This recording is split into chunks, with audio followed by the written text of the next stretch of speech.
Hello and welcome to All About the Bass, and today it's... it's best rock bass lines ever. Well done. I got it right. Oh, yes, good, we've been practicing. And yes, wow. Well, that was one of them. That was one of them, yes, yes indeed. Now that was a track by... Rage Against the Machine, from their first album. First ever album, second track, which is, it's a self-titled, that is Killing in the Name.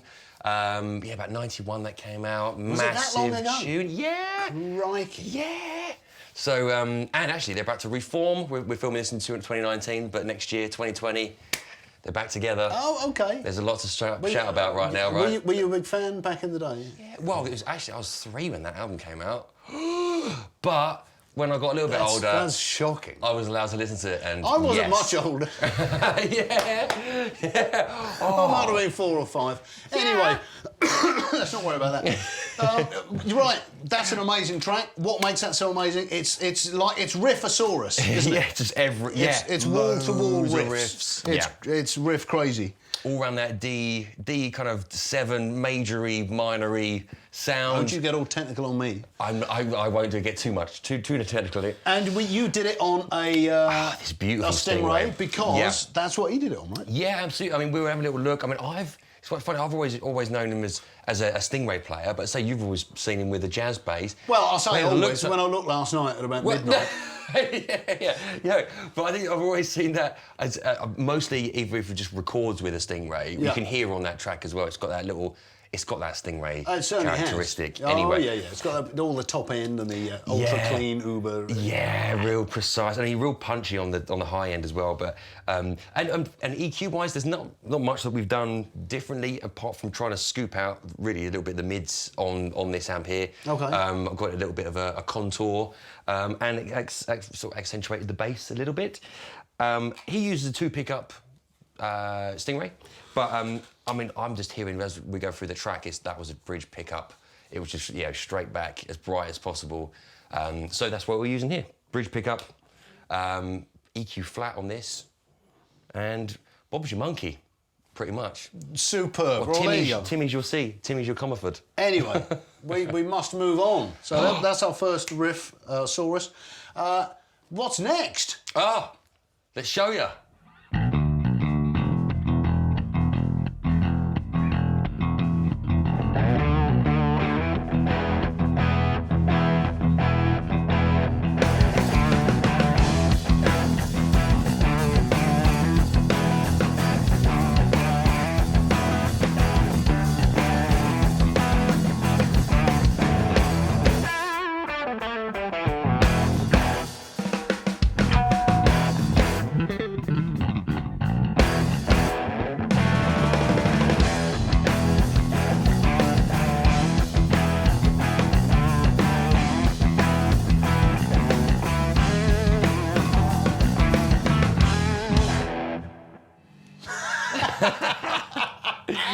Lovely. Well, that's what we were doing.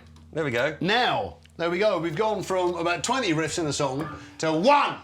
Do you only having 1? So come on. 1. You know all about this band.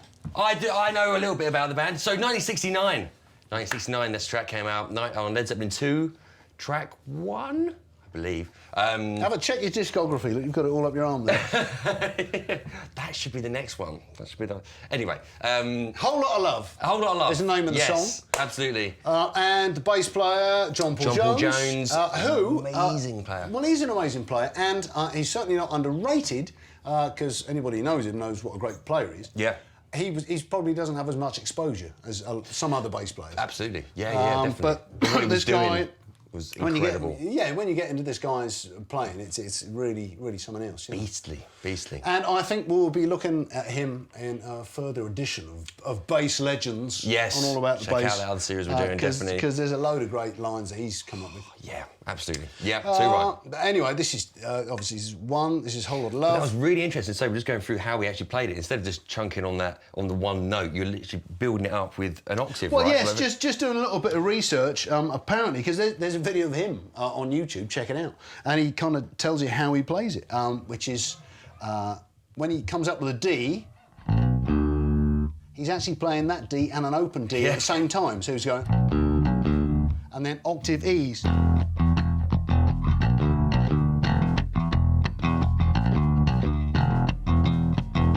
So that's how you get the sound. Yeah, it's just smashing it, isn't it? Smashing it out of a jazz bass. Absolutely, yeah. And and he would have played it on something like this. This is like a modern go on a 60s jazz bass. Yep. Which I think he kind of used predominantly through all that sort of era. Yeah, absolutely. Yeah, nice little sunburst jobby. So there you go, John Paul Jones. JPJ. Yes, we shall come back to you, sir. Mm-hmm. Coming back, you and your mandolin. We'll find you. Anyway, what's next? This.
Go on, Chris, quick, stay still, stay still. Chris! No, this is the bit where I disappeared. Quick, disappear. Oh, he's getting up. Like that. And like that, Chris has gone. That sounded pretty good, didn't it? That was all right, wasn't it? Who was playing the organ? I don't know, but he's disappeared into a cloud of smoke. Thanks, Chris. That was, of course, what? The Stranglers. Peaches. Jean-Jacques Burnel. Oh, what a name. Jean-Jacques Burnel. That's a cool name, isn't it? Absolutely, yeah. That's very cool. And that's just ultimate P-bass, honky, gritty, what loveliness. a sound. What an amazing sound, and what an amazing riff as well. Yeah. Oh, yeah, just really simple, all around that minor pentatonic, isn't it, really, you know, apart from the midsection. But yeah, it's just really solid and fun. That was really fun. He's smashing it again, as usual. Oh, man, yeah, so smashing it. Now, so what would he have been playing? We got an American P-bass from the store. So it would have been like a 70s P-bass probably at the time. We didn't have any year specific, but American Pro P-bass for that. Everything on full, just volume and tone. But there's a bit of dirt, you've got a bit of drive. Got a little bit of dirt down here, which is the Dark Glass Vintage Microtubes, which, yeah, we should show. Look, it's plugged in, I can't remember. Look, Look, you get the gist. Anyway, there it is. Everything's pretty much at 12. Like, so, yeah, it's like blend between the clean and the drive is at 12, drive is at 12, era is at about 1 o'clock, and level about 12. So it's just, yeah, adding that little bit, I'll show you. Clean. Oh, yeah. Just that little bit of grunt. Nice. Oh, which is Bit lovely. of hair on it. Little bit of hair. There we go, on the dog. Very nice indeed. There we go, Jean-Jacques Burnel, the Stranglers. What a riff. I know. What's all these double-barreled names? We got John Paul Jones. Actually, yeah. We got Jean-Jacques Burnel. I think we need to find a bass player who's just got one name. Oh, I've got just the man. Next.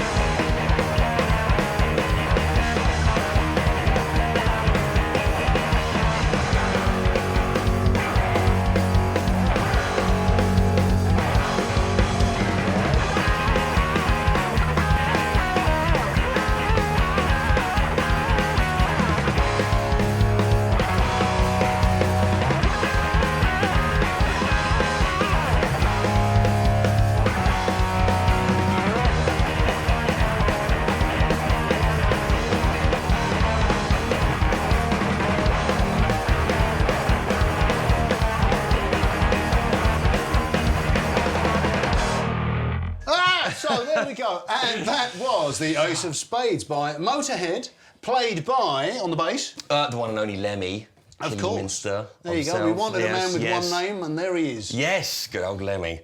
Using the beautiful 4003. Right, which he was renowned for that. He was predominantly a Rickenbacker player, wasn't he? Absolutely. Yeah. With a very unique style. Yeah. We're just saying, just really neck pickup, just smash the hell out of it. Really rhythmic sound, you know, and especially that track you hear all over.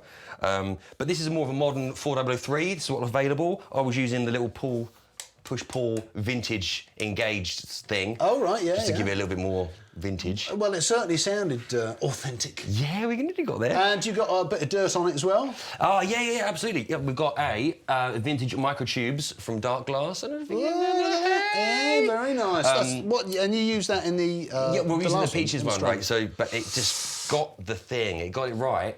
This is just the drive is a lot higher on that. But apart from that, still was transparent. And yeah, really. Fantastic. Absolutely killer song. Banging tune. Rest in peace. A classic bass riff, rock tune thing. Yeah. All right, well, look, we've done some old stuff. We've done some 90s stuff. We need something a bit more modern. What do you say? Let's do it. Let's do it. We've got one more for you. Come on, rock. Enjoy.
It's a modern classic. It's, of course, Hysteria by Muse. Absolutely.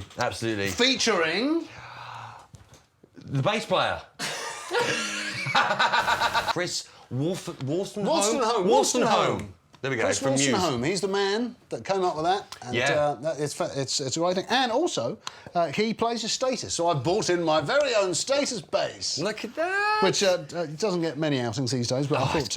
it's gorgeous. Look at that, the carbon fibre. It's all right. Everything. It's a beautiful thing. Yeah. And he plays... he's got his own signature Status model, but I'll presume it's along the lines of this. So, same sort of idea.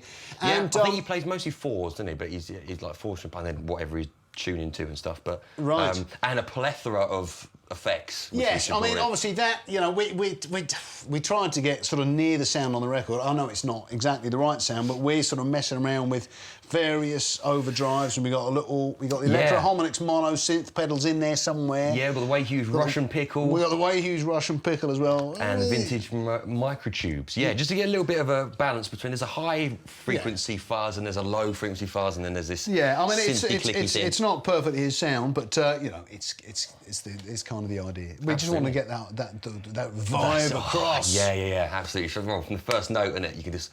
You're in on that track. Who is making that sound? It is a great track. Yeah. But it was that Chris. So there we go.